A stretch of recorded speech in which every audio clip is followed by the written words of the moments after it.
Bismillahirrahmanirrahim. Assalamu alaikum. Dear students, I am the Sarali Sharif. Students, chemistry second year chapter number 4 और हमारा topic है reactions of nitric acid.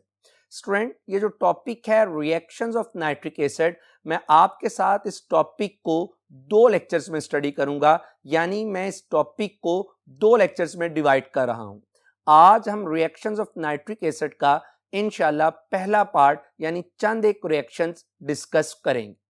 तो students, आइए start करते हैं आज का टॉपिक.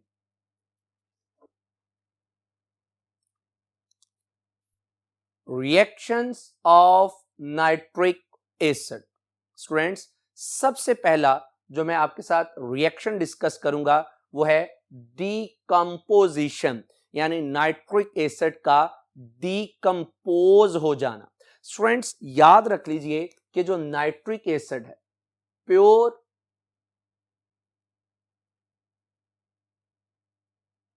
नाइट्रिक एसिड HNO3, जो प्योर नाइट्रिक एसिड है, pure nitric acid is unstable. जो प्योर नाइट्रिक एसिड है ये अनस्टेबल है. इसका मतलब है कि अगर प्योर नाइट्रिक एसिड अनस्टेबल है तो ये क्या हो जाता है, इजीली डीकंपोज. स्टूडेंट्स, कंफ्यूज मत होइएगा. मैंने प्रीवियस लेक्चर में भी आपसे बात की थी, नाइट्रिक एसिड अनस्टेबल है, नाइट्रिक एसिड स्टेबल है, वो कंपैरिजन था. यानी अगर आप नाइट्रिक एसिड और नाइट्रिक एसिड की बात करते हैं तो नाइट्रिक एसिड ज्यादा स्टेबल है, वरना ओवरऑल जो नाइट्रिक एसिड है वो भी अनस्टेबल है बकिया स्पीशी की निस्बत. स्टूडेंट्स, आप अंदाजा कर लीजिए कि नाइट्रिक एसिड इस कदर अनस्टेबल है कि जो नाइट्रिक एसिड है ये डीकंपोज हो जाता है किसकी मौजूदगी में, इन presence of सनलाइट. सनलाइट की मौजूदगी में ये क्या हो जाता है, डीकंपोज हो जाता है. या इन प्रेजेंस ऑफ लाइट ये क्या हो जाता है, डीकंपोज हो जाता है. स्टूडेंट्स, एक और बात मैं आपको यहां पे बता दूं कि ये चूंकि अनस्टेबल है, ये चूंकि अनस्टेबल है तो ये डीकंपोज हो जाता है इवन एट ऑर्डिनरी टेम्परेचर. यानी ये ऑर्डिनरी टेम्परेचर पर भी क्या हो जाता है, डीकंपोज. अब स्टूडेंट, आप खुद अंदाजा कर सकते हैं कि अगर नाइट्रिक एसिड ऑर्डिनरी टेम्परेचर पर ही डीकंपोज हो जाता है तो जब आप इसे हीट कर देंगे तो फिर डेफिनेटली ये क्या होगा, डीकंपोज होगा. जैसा कि स्टूडेंट, अगर आप नाइट्रिक एसिड को हीट कर दें थोड़ा सा, this one is nitric acid. जब आप नाइट्रिक एसिड को स्टूडेंट्स हीट करते हैं तो हीट करने से डेल्टा साइन फॉर, डेल्टा का जो साइन है दैट इज फॉर हीट. जब आप इसके 4 यूनिट्स लेके इसको हीट करें तो स्टूडेंट्स ये डीकंपोज हो जाता है. किसमें डीकंपोज हो जाता है, into 2 units of H2O along with 4 units of nitrogen dioxide. यानी ये रिएक्शन उस वक्त होता है जब आप इसे हीट करते हैं तो वाटर, नाइट्रोजन डाइऑक्साइड और साथ में क्या चीज बन जाती है, O2. स्टूडेंट्स, जब आप इसे हीट करते हैं डीकंपोज हो जाता है. ये जो नाइट्रस डाइऑक्साइड, नाइट्रोजन डाइऑक्साइड बना है, इट इज रेडिश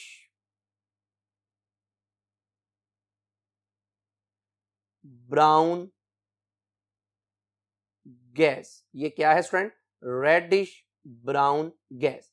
स्टूडेंट्स, आपको अगर मैं इस रिएक्शन को थोड़ा सा एनिमेट आपको थोड़ा सा डिमोन्स्ट्रेशन दूं तो आप देख सकते हैं कि जैसे ही मैं नाइट्रिक एसिड को बॉटल में ऐड करता हूं तो ये फौरन डिकम्पोज हो जाता है और डिकम्पोज होने के बाद रेडिश ब्राउन गैस क्या करता है, इवॉल्व करता है।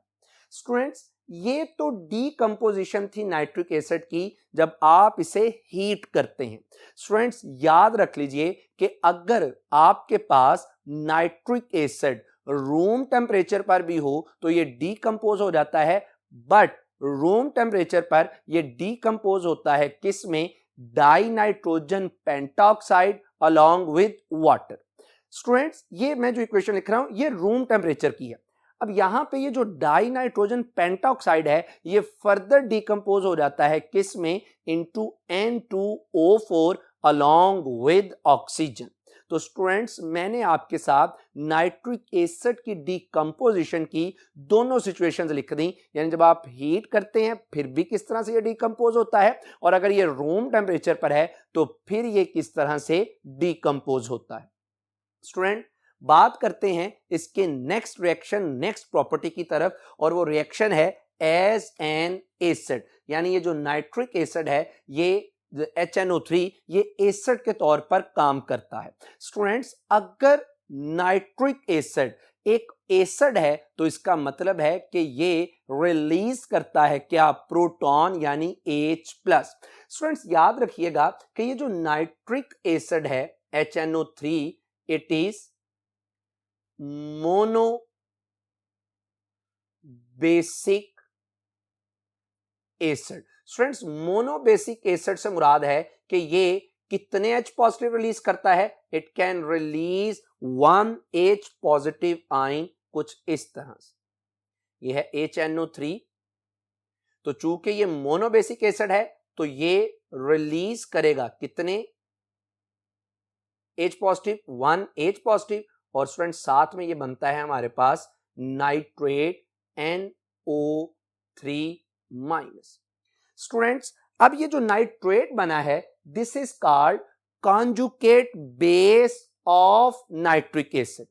और अगर मैं आपसे कहूं कि why nitric acid is acid और ये स्ट्रॉन्ग एसिड है, तो आप कहेंगे कि सर इससे ये जो कॉन्जुगेट बेस बनता है नाइट्रेट इट इज स्टेबल।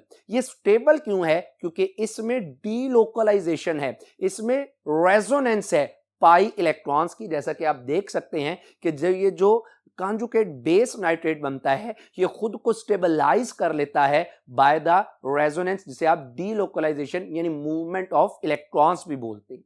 तो ये जो स्ट्रक्चर वही है जो मैंने आपसे प्रीवियस लेक्चर्स में भी डिस्कस किए हैं। तो बहरहाल स्टूडेंट, यहां पे ये बात तय हो गई कि नाइट्रिक एसिड एक स्ट्रॉन्ग एसिड है। क्यों है? नाइट्रेट की वजह से, जो कि स्टेबल है रेजोनेंस की वजह से। अब हम बात करते हैं कि जब ये एसिड है तो ये किस तरह से बिहेव करता है, यानी it is a very strong acid. ये बहुत ही क्या है, स्ट्रॉन्ग एसिड। वजह मैं आपको बता चुका कि क्यों है स्ट्रॉन्ग एसिड।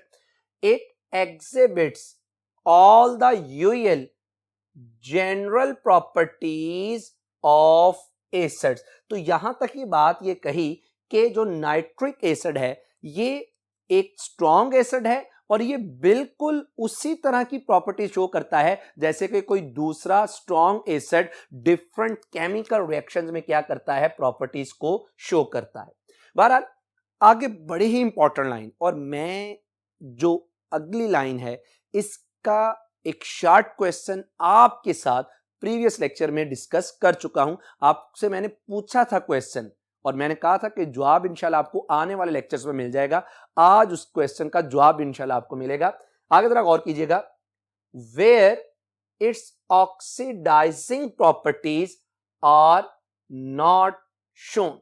स्टूडेंट्स, यहां पे मैंने ये बात कही आपसे कि जो नाइट्रिक एसिड है ये दूसरे एसिड्स की तरह usual reaction, general reactions of acid show करता है, लेकिन ये जो नाइट्रिक एसिड है ये अपनी ऑक्सीडेशन वाले रिएक्शन शो नहीं करता।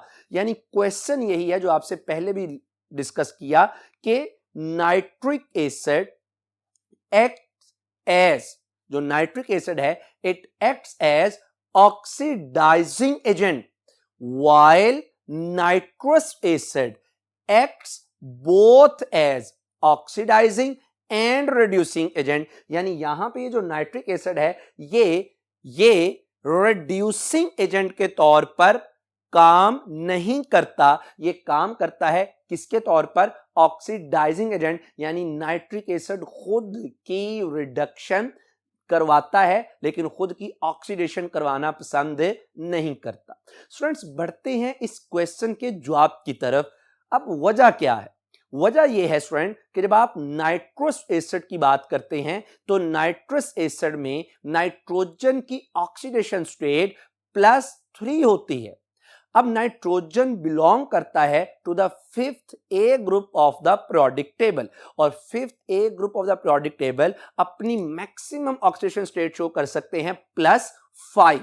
और स्टूडेंट +5 इनकी मैक्सिमम ऑक्सीडेशन स्टेट है और जब ये लेस ऑक्सीडेशन स्टेट शो करें तो ये +3 से 0 में भी जा सकते हैं, इवन ये नेगेटिव ऑक्सीडेशन स्टेट भी रख सकते हैं। यानी नाइट्रस एसिड में जो नाइट्रोजन है इसकी ऑक्सीडेशन स्टेट +3 है जो कि ऑक्सीडाइज होके +5 तक जा सकती है और रिड्यूस होके ये 0 या माइनस में भी जा सकती है। इसके बरक्स जो नाइट्रिक एसिड है, नाइट्रिक एसिड में नाइट्रोजन की ऑक्सीडेशन स्टेट +5 है जो कि मैक्सिमम ऑक्सीडेशन स्टेट है for the element of 5th A group. अब स्टूडेंट होता क्या है कि चूंकि नाइट्रोजन की +5 मैक्सिमम ऑक्सीडेशन स्टेट है तो ये मजीद अपनी ऑक्सीडेशन करवा के ऑक्सीडेशन स्टेट को इंक्रीज नहीं कर सकता क्योंकि +5 मैक्सिमम है। हां, ये खुद की क्या करवा सकता है? रिडक्शन। यानी ये +5 से ऑक्सीडेशन स्टेट को डिक्रीज करके 0 +3 0 में या माइनस में ले जा सकता है। तो स्टूडेंट्स बात ये तय हो गई कि नाइट्रस एसिड ऑक्सीडाइजिंग एजेंट भी है, रिड्यूसिंग एजेंट भी है, लेकिन जो नाइट्रिक एसिड है that acts only as oxidizing agent. यानी ये खुद की ऑक्सीडेशन नहीं करवाएगा, ये किसी दूसरे की ऑक्सीडेशन करवाएगा और खुद क्या होगा? रिड्यूस। उसकी वजह मैंने आपके सामने रख दी और वो वजह क्या है? Oxidation states. स्टूडेंट्स नेक्स्ट बढ़ते हैं। कहता है जी it reacts in normal way. Normal तरीके से रिएक्ट करता है किसके साथ? Basic oxides. तो स्टूडेंट्स आपने पहले भी पढ़ा हुआ है कि बेसिक ऑक्साइड्स कौन बनाते हैं? Metals form basic oxides. तो मैं आपके सामने अगर लिख दूं कि मेटल ऑक्साइड्स ही क्या हैं? बेसिक ऑक्साइड, क्योंकि मेटल ही क्या बनाती हैं? Basic oxide. यानी ये नाइट्रिक एसिड बेसिक ऑक्साइड यानी मेटल ऑक्साइड से रिएक्शन करता है। अगली बात लिखी हुई है hydroxides, again they are basic in nature, जैसे sodium hydroxide, calcium hydroxide, potassium hydroxide and carbonates forming respective salts. Students मैं आपको बता दूं कि ये जो कार्बोनेट्स हैं जिन्हें आप लिखते हैं CO3-2, these carbonates are, students याद रख लीजिएगा, these are weak bases। ये क्या है? वीक बेसिस है। तो बहरहाल मैं आपसे ये बात कर रहा हूं कि जब नाइट्रिक एसिड रिएक्ट करता है किसके साथ? बेसिक ऑक्साइड के साथ। किसके साथ? हाइड्रोक्साइड के साथ। किसके साथ? कार्बोनेट्स के साथ। तो ये प्रोड्यूस करता है क्या? साल्ट्स। स्टूडेंट्स मैं आपको जनरलाइज एक बात बता दूं कि जब भी नाइट्रिक एसिड रिएक्ट करेगा किसके साथ? बेस के साथ। अब वो बेस ऑक्साइड की शक्ल में हो सकता है, वो बेस आपके पास हाइड्रोक्साइड की शक्ल में हो सकता है, वो बेस आपके पास कार्बोनेट की शक्ल में होता है। यानी इनका एसिड बेस रिएक्शन होगा और एसिड बेस रिएक्शन के नतीजे में दो प्रोडक्ट बनती हैं। एक हमारे पास बनता है साल्ट और दूसरा वाटर। यहां पे एक बात ये याद रख लीजिए कि अगर आपका बेस कार्बोनेट है तो साल्ट और वाटर के अलावा जो एक अदर प्रोडक्ट बनती है दैट इज कार्बन डाइऑक्साइड। ये एक मैंने जनरल आपको बता दिया कि whenever nitric acid combined with base it forms the salt plus water.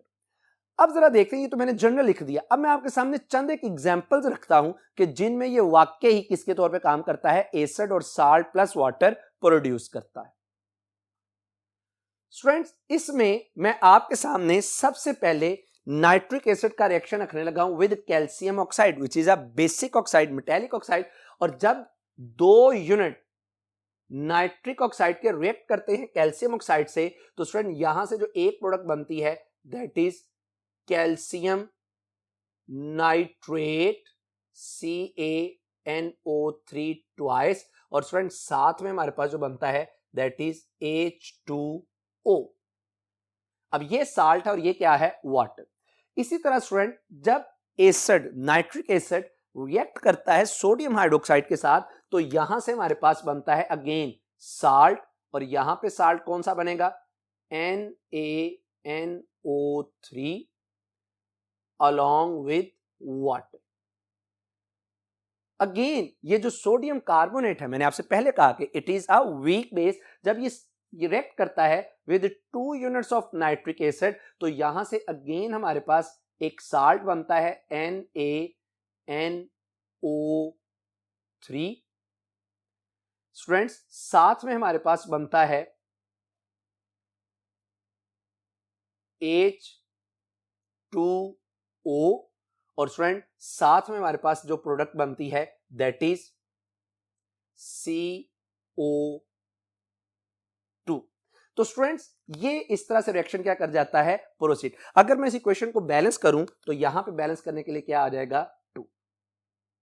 और यहां पे एक साल्ट बन गया, एक वाटर। यहां पे ये जो कार्बन डाइऑक्साइड है ये वेपर्स की शक्ल में क्या हो जाती है, इवॉल्व हो जाती है। जैसा कि आप देख सकते हैं कि जैसे ही आप सोडियम कार्बोनेट और नाइट्रिक एसिड का आपस में रिएक्शन करवाते हैं, तो इनके रिएक्शन से जो एक प्रोडक्ट बनती है दैट इज सोडियम नाइट्रेट। और साथ में आप देख सकते हैं कि एफर्विसेंस बबल्स बनते हैं। और ये बबल्स किसके होते हैं, कार्बन डाइऑक्साइड में, जो कि इस रिएक्शन में क्या होती है, प्रोड्यूस होती है।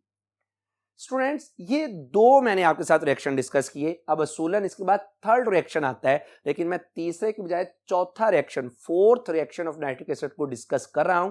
जैसा कि मैंने आपसे पहले भी कहा था कि हम नाइट्रिक एसिड के रिएक्शन को 2 पार्ट्स में स्टडी करेंगे। तो जो थर्ड रिएक्शन है उसमें बहुत कॉन्सेप्ट है और कुछ डिटेल के साथ वो स्टडी करने वाला है, जिससे मैं इंशाल्लाह नेक्स्ट लेक्चर में आपके साथ डिस्कस करूंगा। बहरहाल इस थर्ड को छोड़ के मैं फोर्थ रिएक्शन की तरफ बढ़ने लगा हूं। और वो फोर्थ रिएक्शन क्या है कि reaction of nitric acid with reducing agents.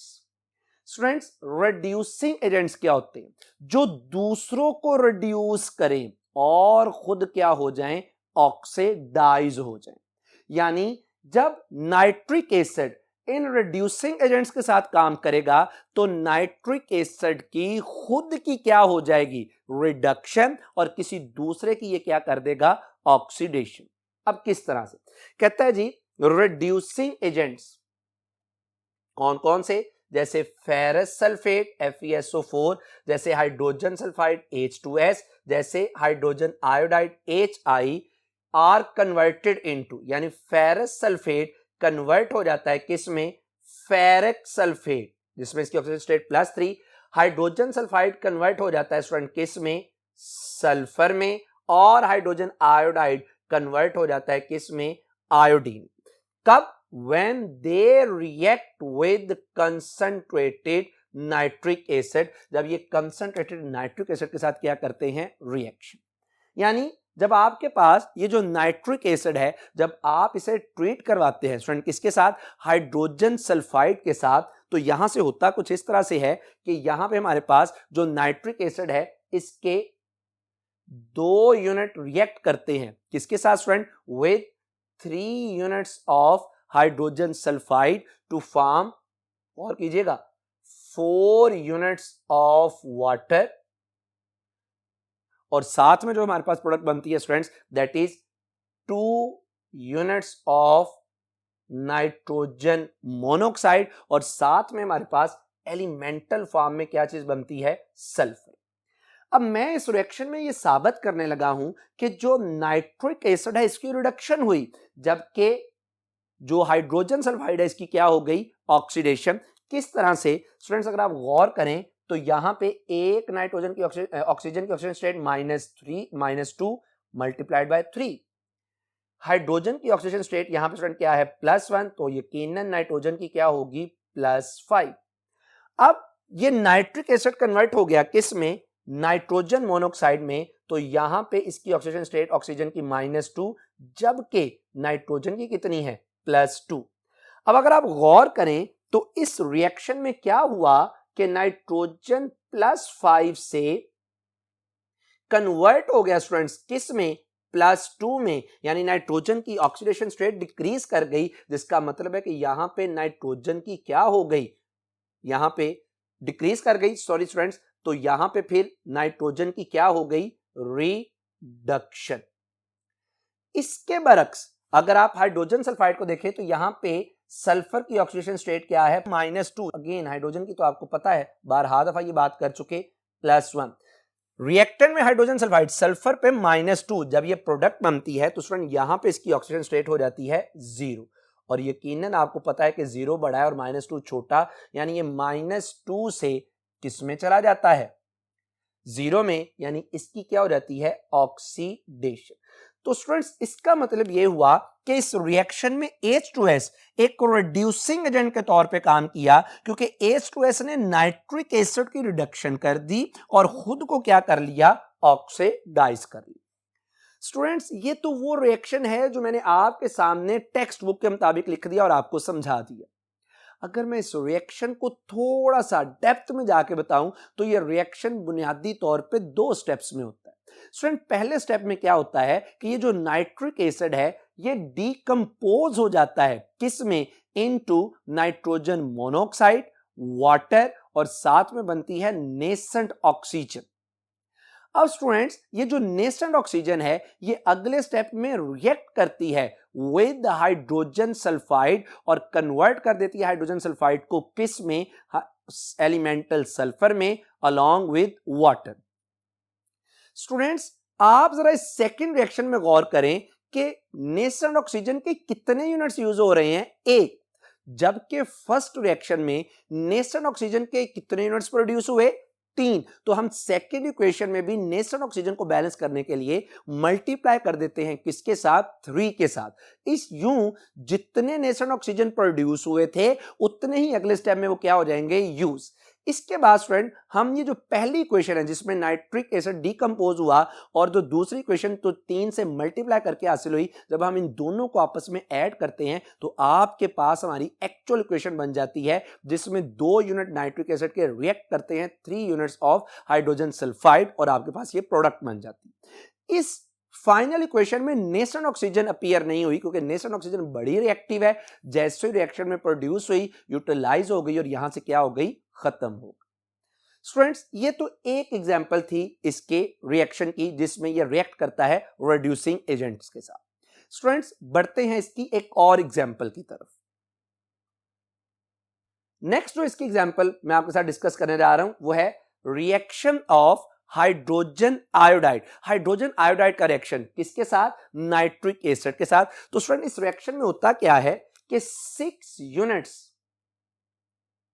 Of hydrogen iodide react करते हैं किसके साथ, with 2 units of nitric acid, और यहां से जो हमारे पास प्रोडक्ट्स बनती हैं उनमें एक प्रोडक्ट बनती है 4 units of water, along with student हमारे पास बनता है 2 यूनिट्स ऑफ नाइट्रोजन मोनोऑक्साइड, और यकीनन अभी आप पढ़ के आए हैं कि जो तीसरी चीज हमारे पास बनेगी that is 3 units of iodine, elemental iodine.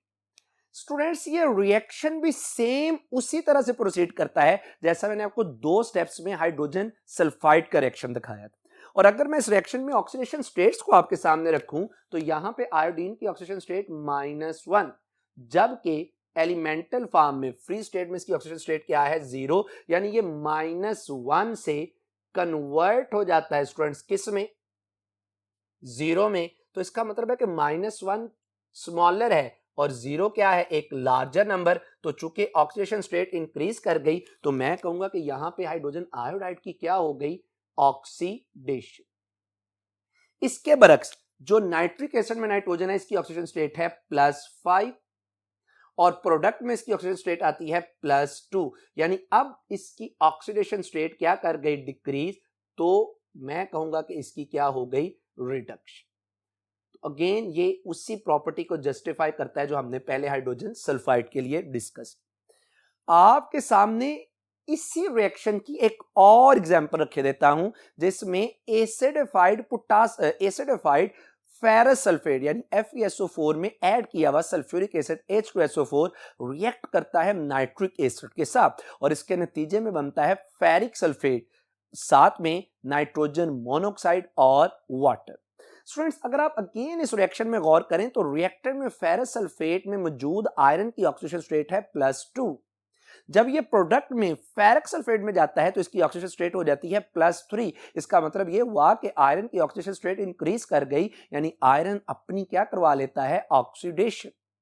इसके बरक्स जो नाइट्रोजन है नाइट्रिक एसिड में वो +5 से कन्वर्ट हो जाता है +2 इन नाइट्रोजन मोनोऑक्साइड, यानी ये खुद की क्या करवा लेता है, रिडक्शन।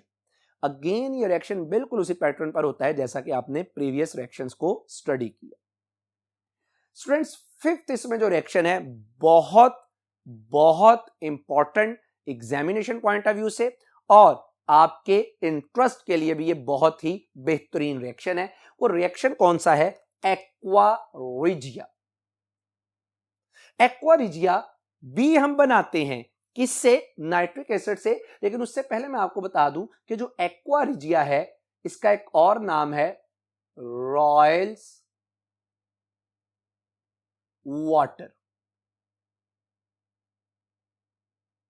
इसी का ही एक और नाम, यानी फॉर्मेशन ऑफ एक्वा रिजिया।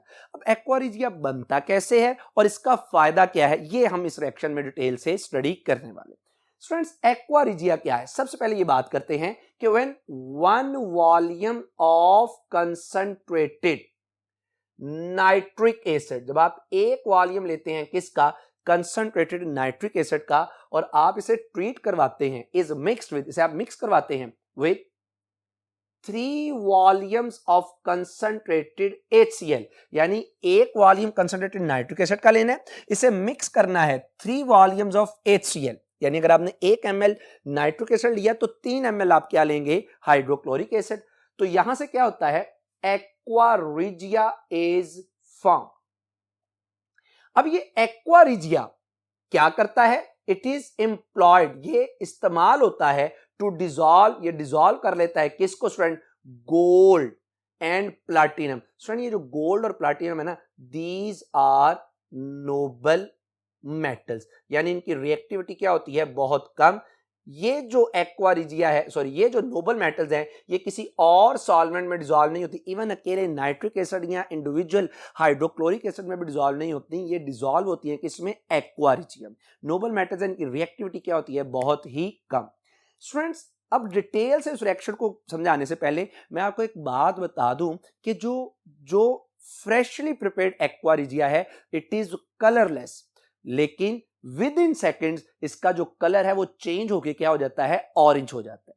तो बहरहाल पहले मैं ये आपको बताने लगा हूं कि एक्वा रिजिया बना कैसे, जैसा कि आपने पढ़ा कि 1 वॉल्यूम नाइट्रिक एसिड का with 3 volume of hydrochloric acid, तो इसी तरह जब आप एक वॉल्यूम लेते हैं किसका, नाइट्रिक एसिड का, with 3 volume of hydrochloric acid, याद रहे कि ये दोनों क्या हैं, कंसंट्रेटेड। तो इसके नतीजे में स्टूडेंट क्या बनता है, हमारे पास प्रोडक्ट बनती है NOCl, और स्टूडेंट साथ में जो हमारे पास प्रोडक्ट बनती है that is 2 units of water, और साथ में हमारे पास क्या चीज बन जाती है, क्लोरीन। स्टूडेंट्स, ये जो चीज बनी है ना हमारे पास NOCl, दिस इज कॉल्ड नाइट्रोसाइल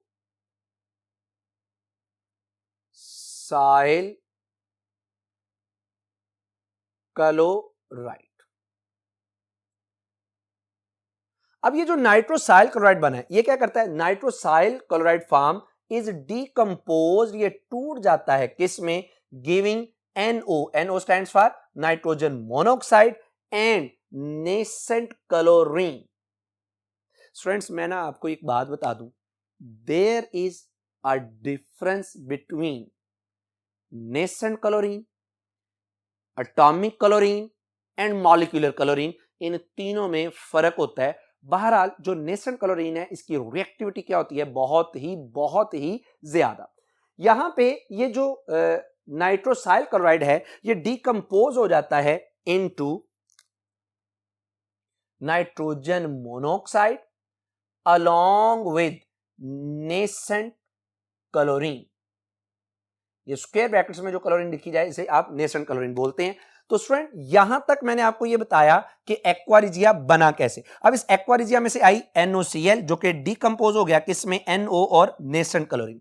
अब जो सारा जादू करना है, सारा कमाल दिखाना है, वो बोला किसने दिखाना है, इस नेसेंट क्लोरीन। किस तरह से, जरा देखिए। कहता है द नेसेंट क्लोरीन, ये जो नेसेंट क्लोरीन बनती है, दस form converts the noble metals, ये नेसेंट क्लोरीन नोबल मेटल्स को कन्वर्ट कर देती है किसमें, into their water soluble chlorides. Students यहां से एक बात और क्लियर हो गई कि नोबल मेटल्स किसी सॉल्वेंट में, वाटर वगैरह में सॉल्युबल नहीं होती, लेकिन जब आप एक्वा रिजिया में ऐड करते हैं तो फिर ये सॉल्युबल हो जाती हैं। उसकी वजह ये है कि एक्वा रिजिया इन्हें प्रोवाइड करता है नेसेंट क्लोरीन।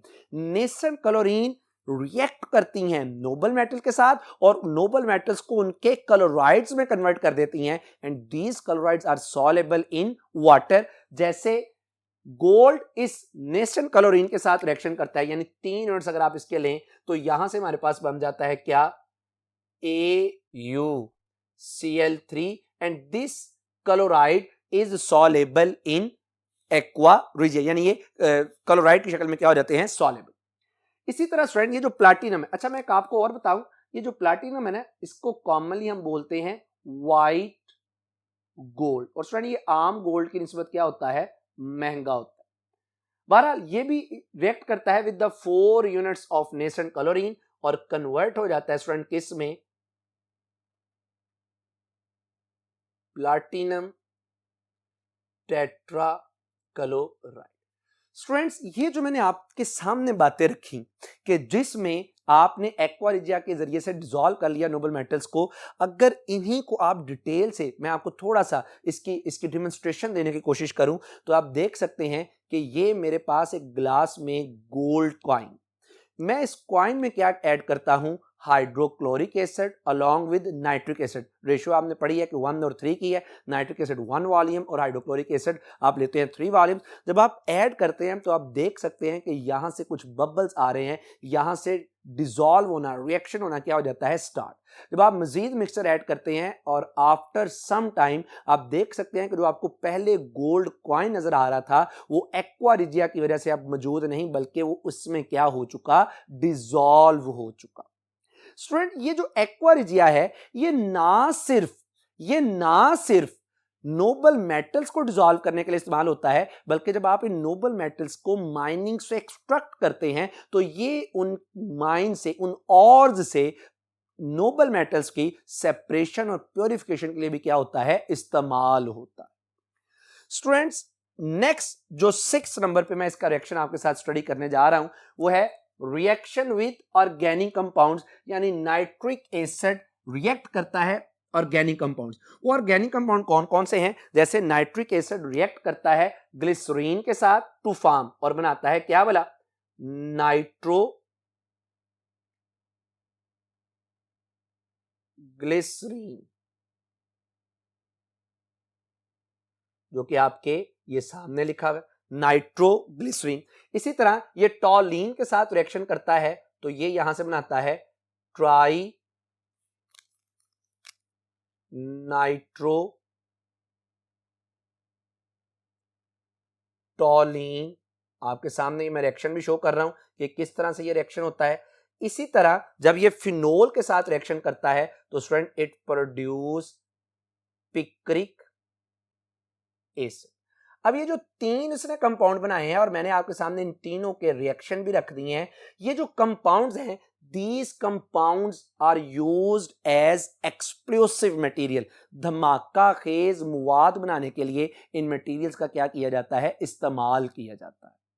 स्टूडेंट्स यहां तक थे इसके रिएक्शन, और लास्ट में मैं जो बात करना चाह रहा हूं आपसे वो है uses of nitric acid. Students, जो नाइट्रिक एसिड है it is used as laboratory reagent for various reaction. बहुत से रिएक्शन में ये रिएजेंट के तौर पे यूज होता है, जैसा कि आप इंशाल्लाह पढ़ेंगे भी ऑर्गेनिक केमिस्ट्री में कि अगर आपने बेंजीन की नाइट्रेशन करवानी है तो बेंजीन की नाइट्रेशन में भी सल्फ्यूरिक एसिड के साथ जो नाइट्रेटिंग एजेंट यानी वो ग्रुप जो बेंजीन में NO2 ग्रुप इंट्रोड्यूस करवाता है, वो नाइट्रेटिंग एजेंट में सल्फ्यूरिक एसिड के साथ कौन इस्तेमाल होता है? नाइट्रिक एसिड, जैसा कि आप देख सकते हैं। स्टूडेंट्स, ये जो नाइट्रिक एसिड है it is used in the manufacture of nitrogenous fertilizer. ये नाइट्रोजिनस फर्टिलाइजर की तैयारी में भी इस्तेमाल होता है, जैसा कि आपके सामने मैंने एक एग्जांपल रखी है। अमोनियम नाइट्रेट एक नाइट्रोजिनस फर्टिलाइजर है जो के प्रोड्यूस होता है किसके जरिए से? नाइट्रिक एसिड के जरिए से। स्टूडेंट, इसी तरह ये जो नाइट्रिक एसिड है that is used in the manufacture of explosive materials. ये एक्सप्लोसिव मटेरियल के बनाने के लिए इस्तेमाल होता है, जैसा कि मैंने आपके सामने पिक्रिक एसिड, ट्राइनाइट्रोटोलिन वगैरह की बात की। लास्ट इसका जो यूज है स्टूडेंट्स, ये जो नाइट्रिक एसिड है that is used in making organic dyes and varnishes. Dyes आपको पता है जो कि कलर इंपार्ट करती हैं, यानी ये डिफरेंट डाइज और वैनिशेस बनाने में भी क्या होता है? इस्तेमाल होता है। तो स्टूडेंट, आज के इस लेक्चर में हमने रिएक्शंस ऑफ नाइट्रिक एसिड का एक पार्ट हिस्सा किया और साथ he uses of nitric acid को भी स्टडी कर लिया। नेक्स्ट इसका पार्ट इंशाल्लाह हम नेक्स्ट लेक्चर में स्टडी करेंगे। उम्मीद है कि आपको आज की ये बातें अच्छे से क्लियर हुई होंगी। अपना बहुत ज्यादा ख्याल रखिएगा। आपसे इंशाल्लाह मुलाकात होगी अगले लेक्चर में। अस्सलामु अलैकुम।